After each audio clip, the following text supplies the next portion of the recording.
Hello, everyone. Welcome to the Desolation Sounds podcast. My name is Stephen Hook, and this is a podcast celebrating everything to do within the world of alternative music, be that rock, punk, metal, or even extreme metal.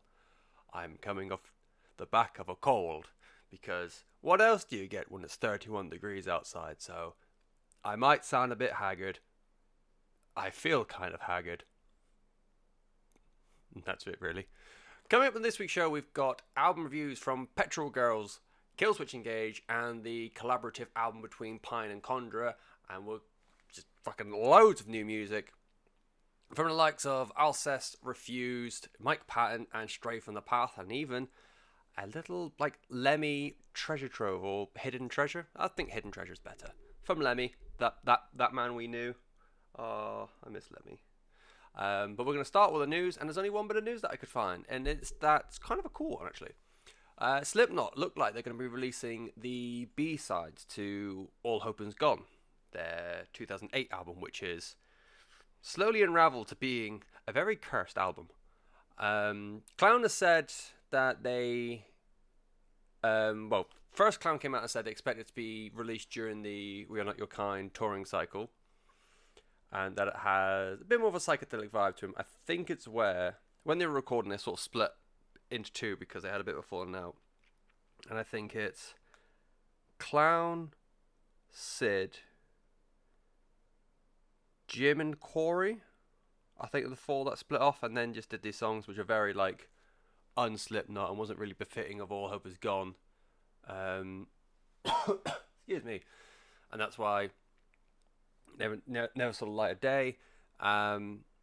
Corey, a couple of days afterwards, came out and said that they have a bit of a Radiohead feel to them, and that the album, it's got a name, it's going to be called Look Outside Your Window. Well, that's what so far he is colloquially calling it. So it's not quite a new Slipknot album. It's more just like an offcut, I guess, like a collaborative offcuts. But the only release for that is sometime during the touring cycle of We Are Not Your Kind, which is a new album, which is nice and vague. It could be tomorrow, it could be in a year's time. Who the fuck knows with this, lads? So, on to new music then, and like I said, there's quite a bit. There's also loads of new albums out as well. So, let's get started with the Lemmy track. So, I think I read this as this was initially started in 2009. It is with the Americana artist, formerly actress, Linda Kay. She's got a brand new album coming out within the next couple of months called Black and Gold. It's going to be a double album of like country Americana, and she did a collaboration with Lemmy called The Mask. It's very, very good. It's got, if anyone ever listened to The Head Cat, which was Lemmy's country side project, or is it Whorehouse Blues was the Motorhead song? It's not like the typical like in your face punk that Lemmy always did. I feel like he does have like a bit more of an explosive when he's doing like the bigger riffier songs, but like the doomier or like the ballady sort of stuff, he does have that like slow drawl to it all. And it's more that sort of long. It's a very wholesome ballad. I dig it. And yeah, it's a little bit different compared to everything else from this week, so I think that might be why it rang out a bit. But yeah, do go check that one out. It's called The Mask. It's by Linda Kay and Lemmy. Linda spelled Lynda. And yeah, if you're into like country or Americana, that kind of thing, keep an eye out for the new album. It's called Black and Gold. It's come out sometime this year. Alcest, the post-metal legends, they've got a new song and album coming out. I completely missed the album announcement. It's going to be called Spiritual Instincts. It's coming out the 25th of October. And they've got a new track out called Protection, and it's fucking insane. Oh my god. It's a thunderous track. It stretches their like post whatever sound to the loose meaning. It's so riffy, almost like math rock style riffs that just got a bit more balls to it. It's quite bizarre because a friend of mine is big into Alcest, and the first album he recommended to me was Shelter, which I'm fully aware now Shelter can be seen as Alcest's experiment album, because it's where they're traditionally like very post-metal and even got a bit of the post-black in there as well. But Alcest is very shoegazy and post-rock. So to hear a song like Protection come from out what I know as the Shelter version of Alcest, it's pretty fucking cool. It's a it's a great song, really really fun little number, and yeah, I'll be checking out Spiritual Instincts based off that alone. If you are like me and you're a bit nervous with post music or post metal sort of thing, I think it's a good little middle ground, methinks. On to Refuse, and they've got a new song called Never Fade Away. It's being released under their Samurai banner, because it's going to be fucking ages to find on Spotify. It's in collaboration with CD Project Red for the upcoming video game Cyberpunk 2033? That doesn't feel right. Whatever, like, it's Cyberpunk something, and I can't fucking wait for it, even though I can't remember what it's called. It's. I liked Electra, the comeback album. Was it Electra? I feel like it's not right. I'm gonna look it up separately. I like that song, which one of the podcasts I follow, who's really big into Refuse. Oh, Freedom. Big pardon. There's a song called Electra. I really like Freedom. The podcast I listened to is big into Refused. Hated it because it was everything against Refuse in his eyes. And I haven't gone back to listen to the classic album, which has got a daft name, Shipwreck to Come. I haven't listened to that in full yet, so it's hard for me to be that comparative for Refuse, or to see that comparative. But even like the comparative I've got from Freedom, this is a very odd song. It's quite ploddy. The main riff in it is a lot of fun. It's really, really good. I love the little bass work behind it as well. The riff on it is great. It features the most divisive thing in all of alternative music, which is a very limitedly previously explored use of melodic vocals. I don't mind the vocal.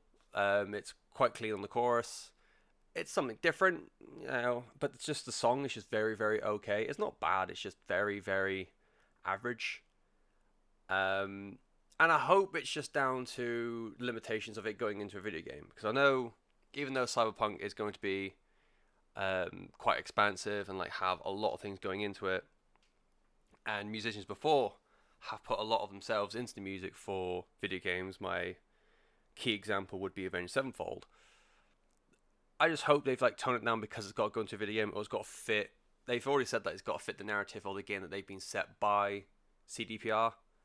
So when it comes to the new album, which is called War Machine, coming out October 8th, I just hope that it's going to be, closer to Refuse than it will be to Never Fade Away. But it's a lighter end of post-hardcore if you're into that sort of thing. It's called Never Fade Away. It's under the Samurai banner, like I said, and it's in collaboration with CD Projekt Red for their upcoming video game, Cyberpunk. Insert year. I hate being ill. I hate the sun. I hate the fact we had a heat wave back. I love the thunder we had last night. We had a massive thunder and lightning storm. I got to chill out in when it was raining, and then it made all the lights of my workplace flicker, which put me on ease because I work in a place that very heavily requires the use of electricity. Me. Mike Patton, he of Faith No More fame, is coming out with a new collaborative project with Jean-Claude Vanier, a French composer whom I don't know a great deal about. The project doesn't have a name. The album's going to be called Corpse Flower, and it's coming out the 13th of September. And they've released the first song from the collaboration. It's called Browning. It's a weird experimental jazz kind of thing is how I've described it. It's got this like weird atmospheric, but like fairly upbeat atmospheric with Patton doing quite a personal like Singapore. It's not quite. It's too rhythmic to be spoken word, but it's too spoken word to be like singing, if that makes sense. And then it like all really builds up in the choruses, and I actually found myself really, really liking this. It's a weird, weird musical project.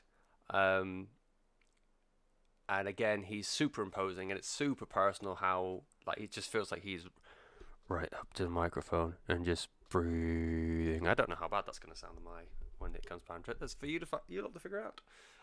It's definitely weird as fuck. So if you're into weirder things, give it a go. It's called. Well, the album's gonna be called Corpse Flower. The song is called Browning. I found the easiest way to find it is to go through Mike Patton, or if you are familiar with Jean-Claude Vanier, to also connect to him. I'd also love to know what other sort of things Jean-Claude is known for. So if you are a fan of him, or you've ever heard of him before, give your boy a holler. And last, new music before we go into all the new albums that I found from this week. It is from Stray from the Path, a band that I didn't realise until very recently I absolutely fucking adore. The new song is called Kickback, and it's from Internal Atomics, which is coming out the 1st of November, which is so far away. It's featuring Brendan Murphy of Counterpart, and it is so fucking groovy. It's so fucking good. I really, really like Stray from the Path. Subliminal Criminals was just great. The previous song, Fortune Teller, was brilliant as well. It's just, I dig it. I really dig it. It's not something that, like, rapcore, again, I think I said about the Borders review. Rapcore is not the sort of thing I'd usually go for, but there's always one. For all the things that you never really like, there's always one that that just pulls you in.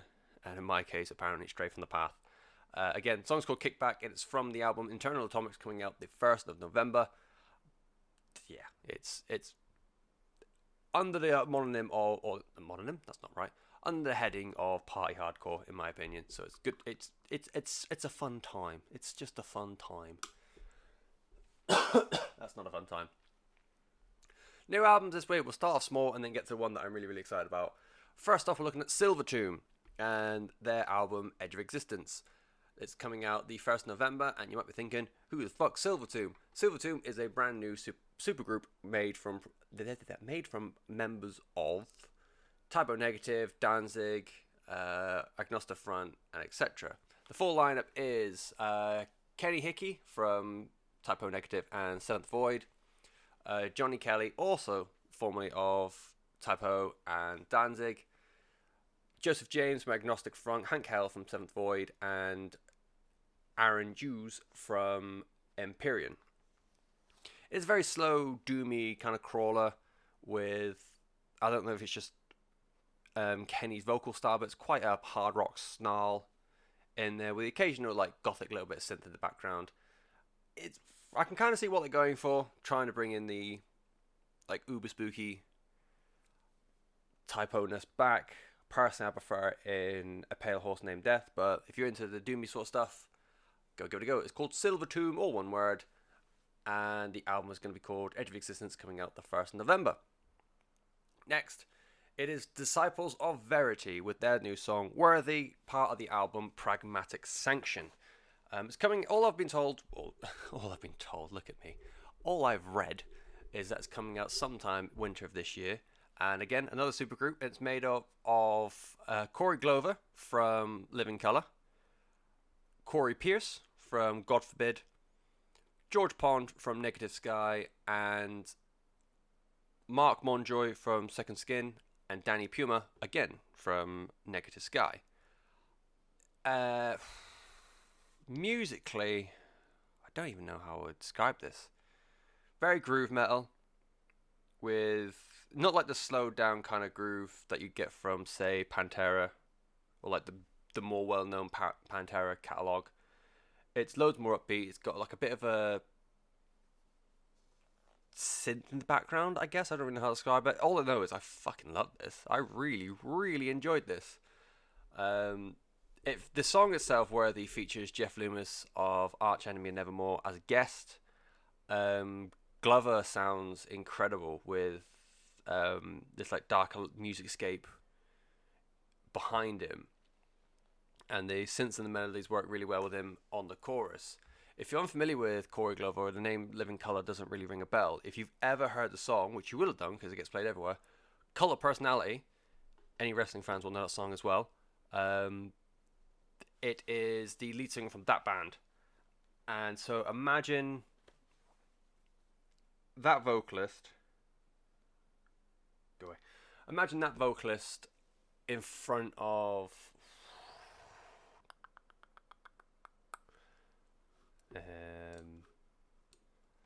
I guess maybe if he fronted a Silence in the Snow era Trivium.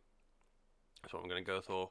Quite groovy, quite thrashy, but not quite on the lines of we're thinking about melodic death metal. But that's all from one song, so who knows what could happen next. I really, really enjoyed it. The band is called Disciples of Verity.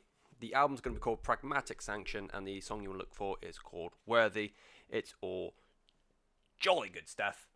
But the album that I am most looking forward to, because I absolutely adore this band, it is Pitfalls, and it's the new album from Leprous. I believe it's album number 6. It's coming out the 15th of October. I am very looking forward to it. It's going to be on super pre-order. Excuse me. Their social medias have the artwork and the track listing. If you want to go hunt that out, the album art is very, very dark, gothic, and I'm all about that. No new music yet, which is very fucking annoying, but maybe soon. And there's not much I can go on because there's no music attached to it, but just know that I am very, very excited. Melina was just insane. Again, prog music, not something I go for, but Leprous just make it work so gosh darn well. I thought the song they did in the middle, Golden Prayers, it took a while for me to get used to, or like to get on board with, but I ended up quite enjoying that as well. Congregation and Cole, I've gone in on, but not enough. Like, I've given them 1 or 2 listens each, and from what I've heard, I can pick out like a greatest hits between them, but I need to go in and like sit down and just absorb it all. But no, very big fan of the fact that Leprous have a new album coming out. Too damn long with your 2 years album cycle, how dare you. But no, that's coming out as well. The album's going to be called Pitfalls. It's coming out the 15th of October. Forgot how months work for a second. And yes, be excited.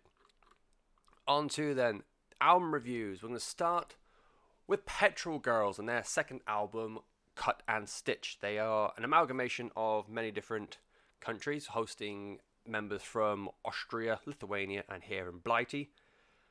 Musically, they straddle that line between punk and post-hardcore. They've got the intensity and I put intimacy, but I don't know if that's the right word. It's very OG punk rock mixed with the experimentation and the structure of modern post-hardcore. You know, you take the first proper song on the album, which is a song called The Sound. It like gambles on and off between like the galloping Orchestra of Wool style or era gallows in the choruses mixed with the Zokes Feed the Rhino style versus that very dun dun dun dun. I can't really say, it's not just like power chords one after another. It's very like kind of like stop start riffage kind of thing. You just listen to it, you get what I mean. The album itself very much feels like a war cry or battle cry or like some kind of call to arms a lot. It's very political, very it's more political than it is personal, but then because of the politics involved, it also turns into a very personal album at the same time. It's very, very confusing that way, but it's pretty good at doing it. In fact, I've purposely saved 2 mounds of lyrics just because some of the lyrics are just insane. A lot of albums like this do tend to, they like to go by the metaphor route. So when people like me listen to the albums, they can sort of go in and find like the hidden meaning behind things. This doesn't really do that all that much. This is very much, here is the problem. This is what causes my problem. Here's the problem again. Like, it's very, very like, and that's fine. It's refreshing to have just like, this sucks. It's fucking shitty.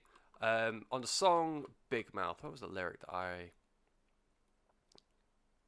you've got like the main, or the opening verses go on to say, versus the voices of the marginalized tolerate if we remain quiet, and then just like modifications of those two lines. And then the one that really, really cuts home in terms of like the modern women need to smile all the time sort of thing. Keep your voice down, know your place, bite your tongue, you best behave, keep your head down, stay in line, keep your mouth shut with a lovely smile. Oh, big earth, lads. Big earth. And then in Monstrous as well, which has got a great line. Where are you? Where are you? So Monstrous is a bit more of a personal one to Ren. It should be noted, if you go onto the Bandcamp for Cut and Stitch, each and every song has, if you click into it, it's got all the lyrics for the song. It's also got like a written message or meaning from lead vocalist Ren. And that's kind of cool because it acts as like a about the author kind of thing, or like what she was thinking when she was going like writing the song. But on Monstrous, it's got, "This is not all of me. I choose the parts you see. All my weakness bottled up and left for trample on the shelf. This is not all of me. I choose the parts you see," etc., etc. And yeah, just the lyrics in it are just, for Monstrous, very, very personal. All about, I feel like it's more like an anxiety sort of thing, and even like that about the author thing that I said about for Monstrous. Ren says, "This is about feeling mind and drained and too much and not enough, and ultimately Monstrous. It's also about how sometimes I feel on stage or on social media.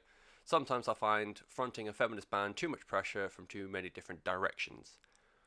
So, like, the anxiety that she, like, previously had anyways is now amplified by the fact that she's now fronting this band, which has got such a powerful message behind it. It's a really cool, like I said, it's a really cool, like, behind the looking glass kind of thing for each song. I do recommend checking it out because that on its own is just super interesting. To pick apart the songs that I prefer, I said a lot then about Monstrous. It is just drowning with attitude.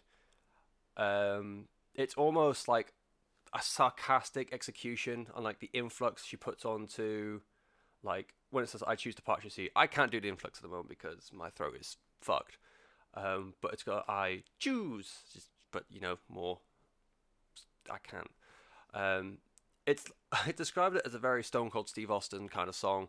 Just, it doesn't really give a shit, and there's Stone Cold Steve Austin's way in that kind of way, but it's also a very British sarcastic sort of way. Like, I'm just gonna, you don't get everything, bitch. No Love for a Nation again cuts back to the lighter end of like a Zoaks kind of band. If you did ever go in on Zoaks, think of the song "Good Times," and I think that's a good comparison for No Love for a Nation.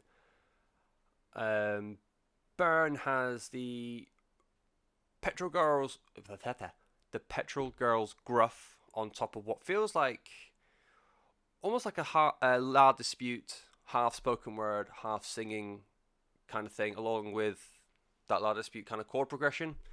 It's a lot more musically emotional than a lot of the songs on the album. Talking Tongues has a cool trade-off with, it didn't say, at least I couldn't find it. My guess is the guitarist Joe, and if I have that wrong, I'm very, very sorry, but I couldn't find it anywhere. I'm sorry. And then finally, Weather Warning. I have nothing clever to say about Weather Warning. It just rips. Again, party hardcore in the same breadth as Cancer Bats and Every Time I Die. It was being quite refreshing to listen to a very punk kind of record with a female punk singer who has that more of a bark than anything else.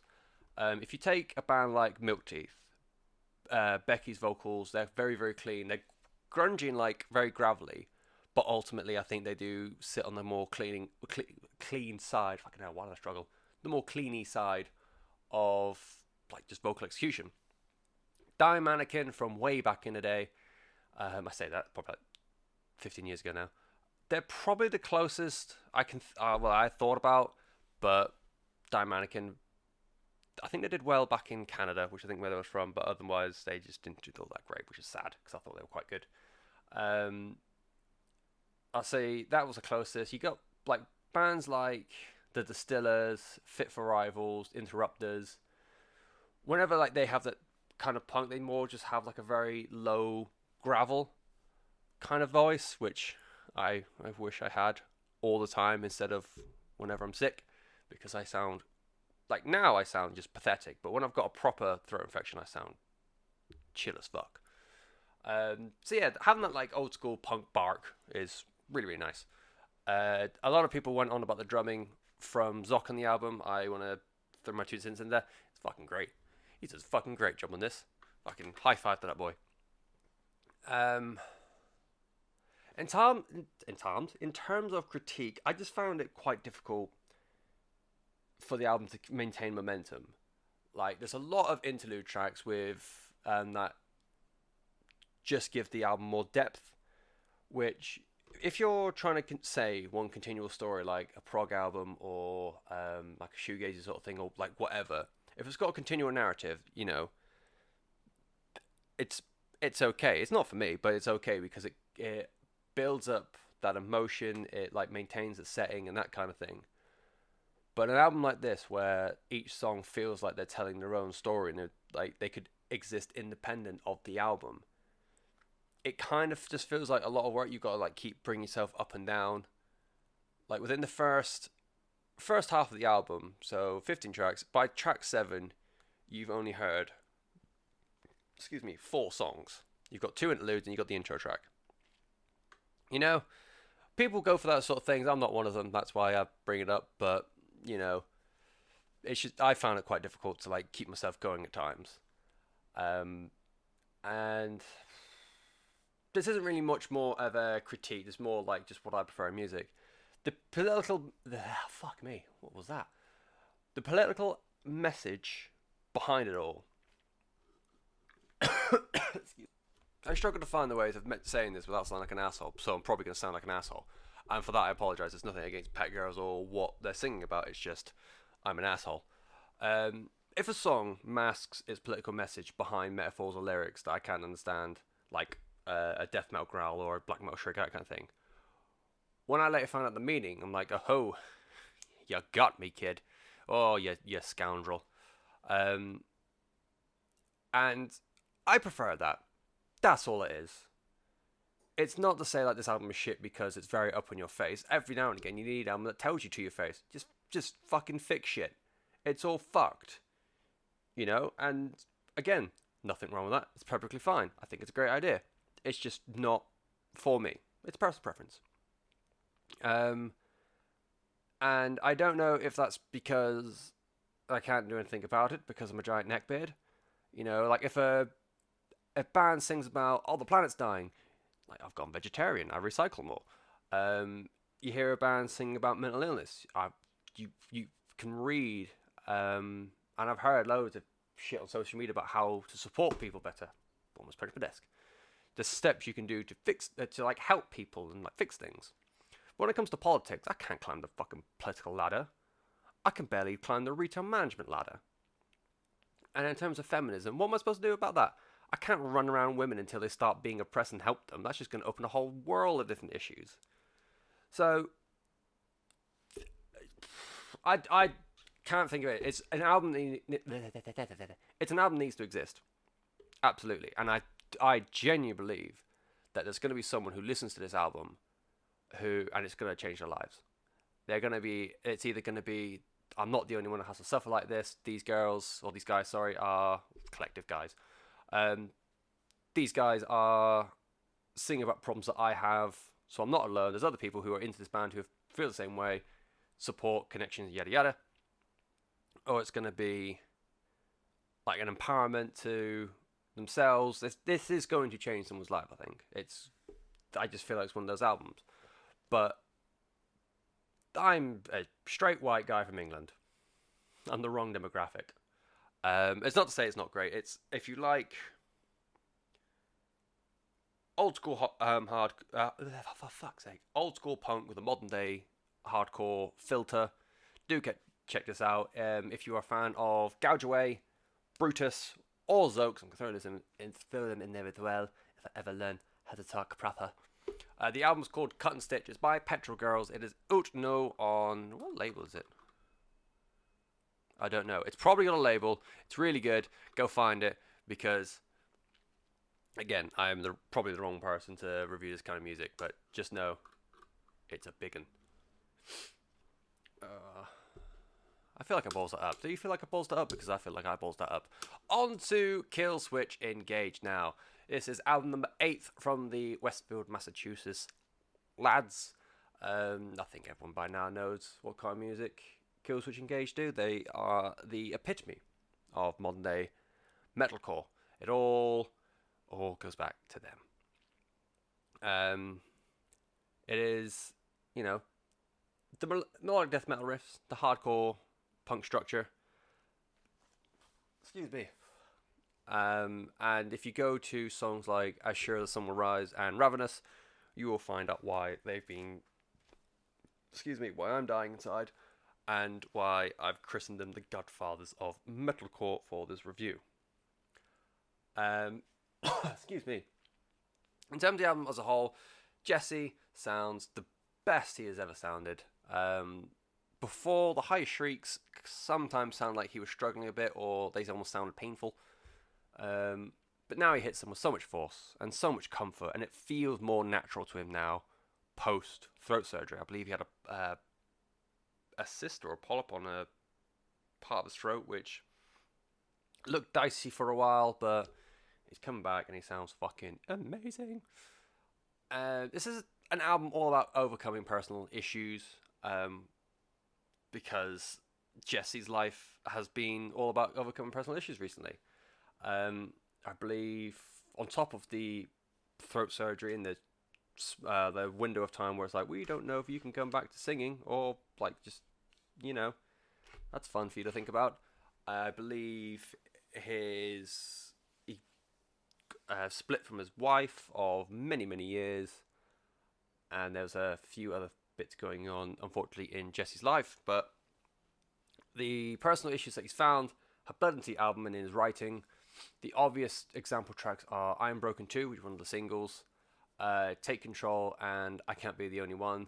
They're very emotionally raw songs, and they must mean a great deal to Jesse, because he puts a lot of effort into them. And again, he sounds fucking amazing. And similar to Petrol Girls, but for different reasons, they're going to be the kind of songs that someone needs to hear. You know, that just start pat on the back to say, like, hey, it's shitty as well for other people, but it's okay because we've got support people and helpers and all the other things I said about 30 seconds ago, but better. I found the edges of the album a lot of fun, which is a weird statement. Unleashed is a very okay opener, you know, very powerful, of course. The collaboration with the old but newer in the middle vocalist Howard is wholesome, as it is, in my opinion, the best song on the album, Signifier. I think it's a fucking great song. It truly does rip. I heard other people saying they struggled to be able to tell the difference between Howard and Jesse. Personally, I didn't have that issue. I think they're similar, but they're distinct enough that you can tell which one's which, and that song fucking rips. Us Against the World as well, track 3, is more of a step towards like the melodic side of Killswitch Engage, but I think still one that is very decent.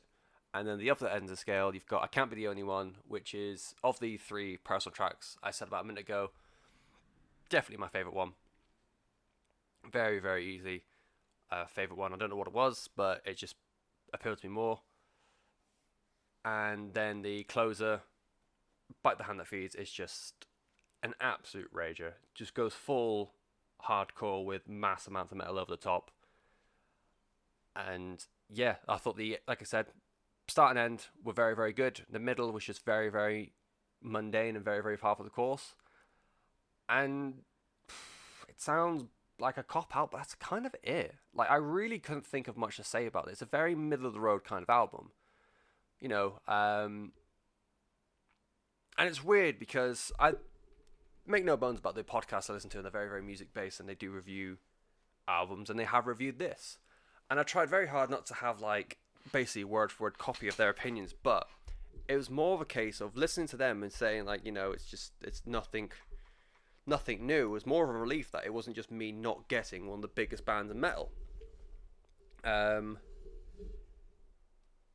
The context behind the album makes the end product much more satisfying, as you do feel kind of redemption or achievement on Jesse's behalf by the end of the album. And, you know, like now, going back and find out what Jesse went through in the lead up to the album, and then obviously listen to what he's made. Sorry, I think if you hear weird noise, I'm fighting with my microphone a little bit. Then yeah, it is a triumph in that regard, because to overcome to overcome all that, it is very, very impressive.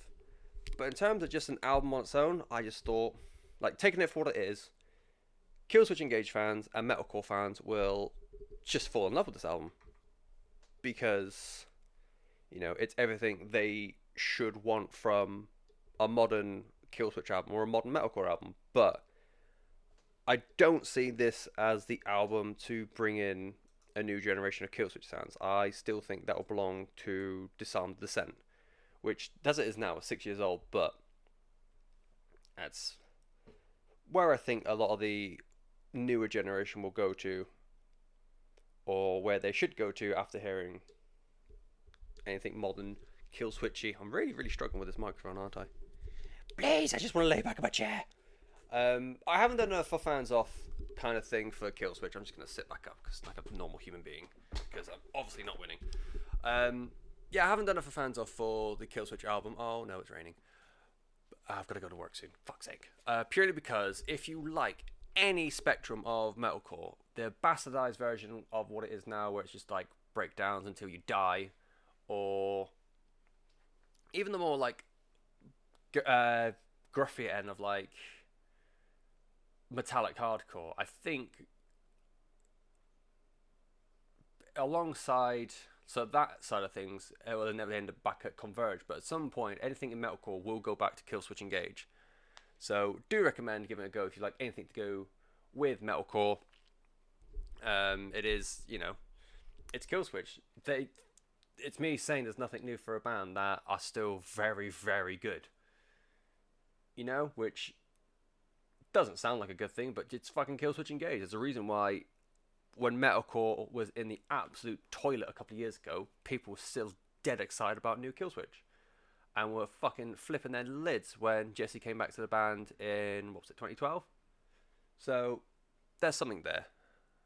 It's not raining inside my house, is it? Wind's going the other way, I'm safe.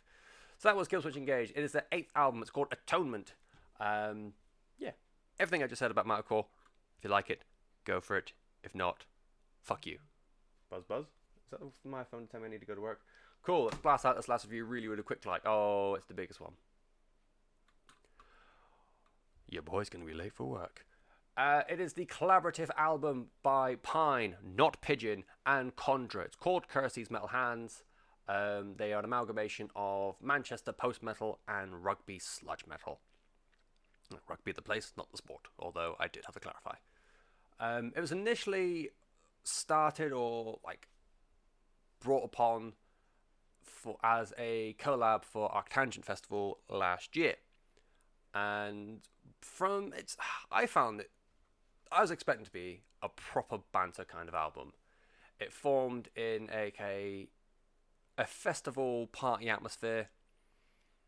The social media that I saw in the lead up to the album had them just dossing around. How dare they have positive emotions?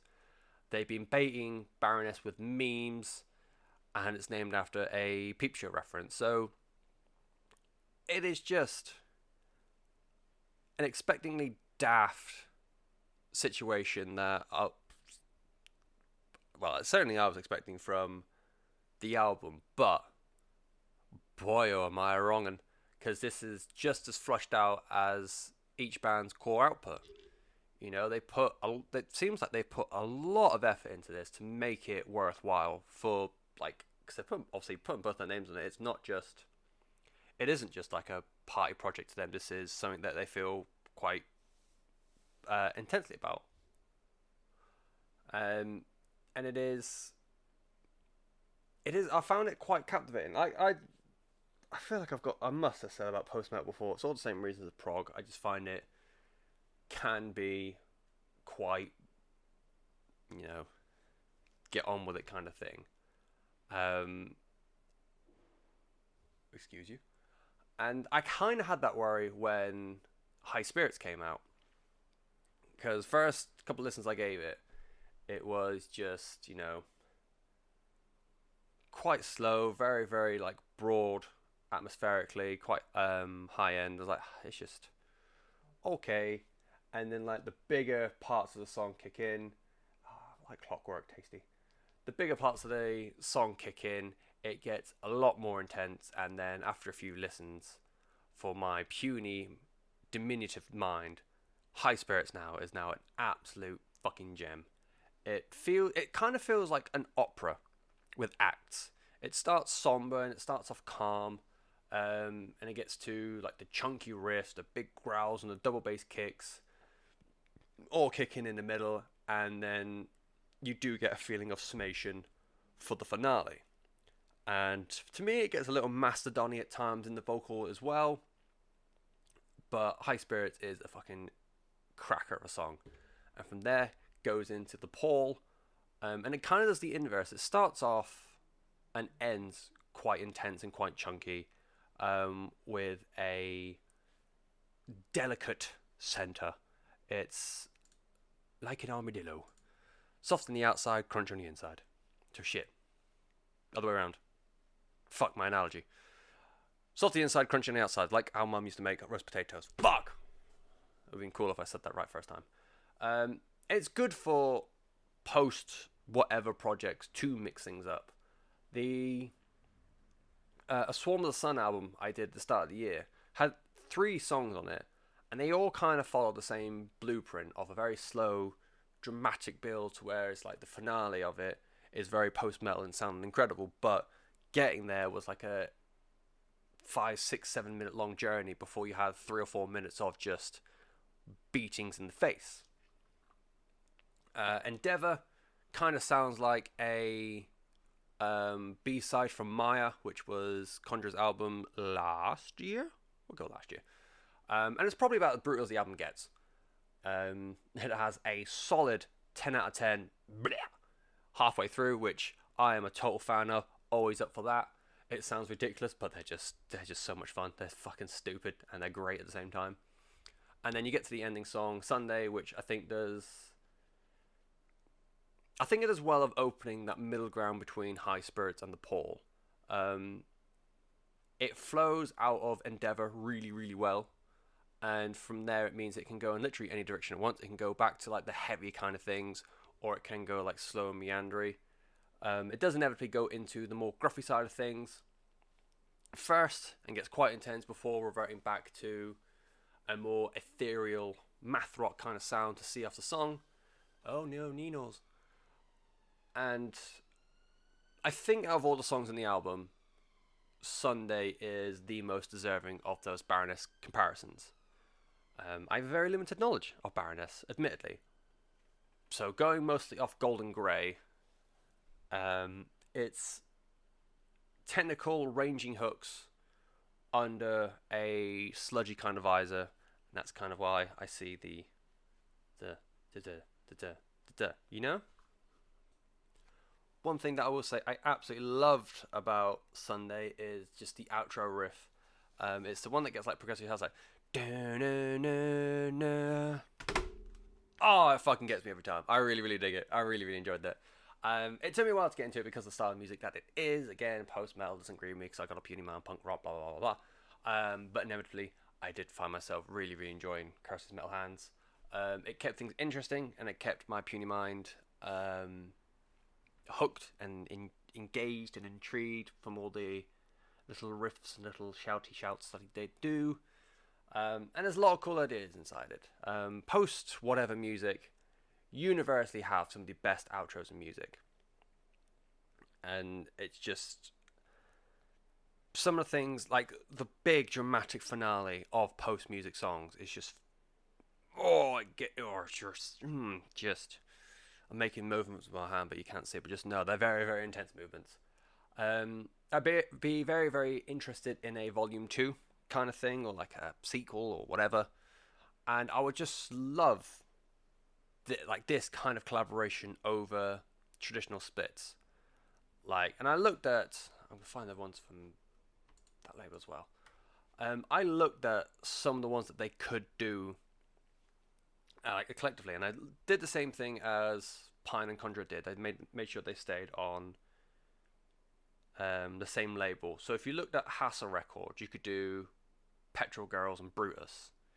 If you go like stay within Holy Roar, you can do Mole and Rollo Tomasi. Spine Farm, you could do Ishan and Swallow the Sun.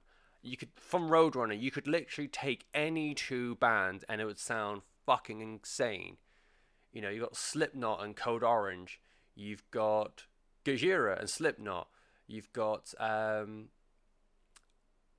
fucking Creeper and Milk Teeth. Fuck, that sounds amazing. Milk Teeth and Marmozets.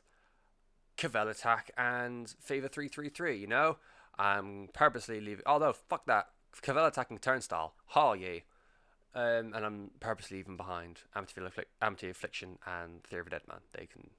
Why are they still on Roadrunner? Come on. You know, these sort of like collaborative projects, I think, would be fucking awesome. And I want more of them because I'm greedy and I want more things. As for the Curse These Metal Hands project itself, the Baroness one is an easy one. If you like Mastodon as well, I think give this a go. And if you like Boss Colloid were a band who I've like searching for, so for comparison to this, I've actually found myself really enjoying the previous Boss Colloid album for whatever song I found off it. So I'm going to go back and listen to that at some point. So yeah, Boss Colloid, Baroness, and Mastodon. I feel like I'm saying Kelloid wrong. I feel really weird saying that, but oh well. Go for any of those three bands. Do go check out Curse These Metal Hands by Pine and Conjurer. As for the bands themselves, Pine, very, very... Oh, actually hurt my rib. Pine, very, very dramatic post-metal, and Conjurer, very, very intense sludge metal with a post-metal haze about it, so go check them out separately as well. And I think that's everything. All the latest news and brand new releases from the week, as well as album reviews from Petrol Girls, Killswitch Engage, and Pine and Conjurer. I've probably said, with all the best intentions of saying something nice about Petrol Girls and what they're representing, probably worded it really shittily, so again, soz about that.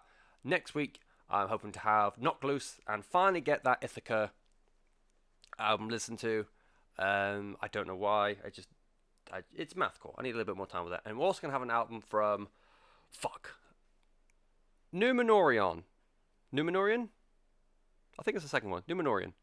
A post black metal project, because obviously I'm into that. That's all going to come out next week. I'm also listening to the Taylor Swift album if you're interested. And then I'm saving myself because in theory, well, no, not in theory, on Friday, on Friday, the new Tool album will be here. I'm going to need a lot of time with that because small mind, and also it's going to be my first ever Tool album, so I kind of want to have it like just proper take it in. So I can't imagine that'll be next week. I imagine that'll be the week afterwards, or maybe the week after that. It depends how much time I need with a Tool album. So that's coming out next week. Knocked Loose, Ithaca, Numenorion. This has been Desolation Sounds Podcast. If you like what you heard, do usual social media things and whatever that may be. Otherwise, just come say hi. I'm very lonely. I'm very, very lonely. And just tell me what you think of music, because I like talking about music, as you can tell. Otherwise, I wouldn't be here, and you wouldn't be here, which is weird. Bye!